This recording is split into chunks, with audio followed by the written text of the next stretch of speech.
This channel does not promote any violent, harmful, or illegal activities. All content provided by this channel is meant for an educational purpose only.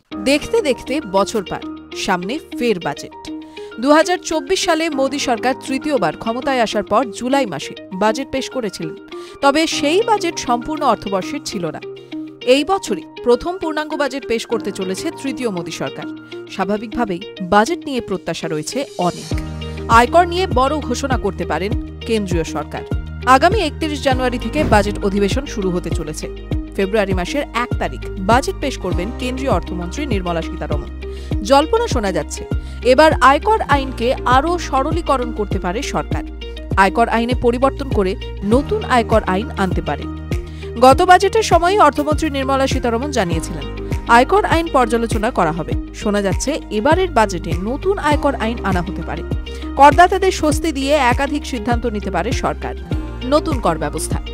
জল্পনা শোনা যাচ্ছে, আসন্ন বাজেটে জিডিপির গতি বাড়াতে করদাতাদের স্বস্তি দিতে পারে সরকার। নতুন কর ব্যবস্থায় সরকার আয়করের স্ল্যাবগুলিতে পরিবর্তন করতে পারে।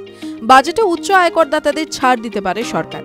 বর্তমান কর কাঠামোয় বার্ষিক 12 থেকে 15 লক্ষ টাকা উপার্জনকারীদের 20% পর্যন্ত আয়কর দিতে হয়। সরকার এই স্ল্যাবের সীমা 15 লক্ষ টাকা থেকে বাড়িয়ে 20 লক্ষ টাকা করতে পারে।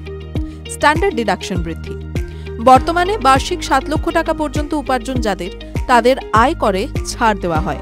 সূত্রের খবর, সরকার এই ছাড়ের সীমা আরও বাড়াতে পারে। এছাড়াও স্ট্যান্ডার্ড ডিডাকশনের সীমা 75,000 টাকা থেকে বাড়িয়ে 1 লক্ষ টাকা করা হতে পারে। এর আগে স্ট্যান্ডার্ড ডিডাকশন 50,000 টাকা থেকে বাড়িয়ে 75,000 টাকা করা হয়েছিল। TV9 Bangla, digital.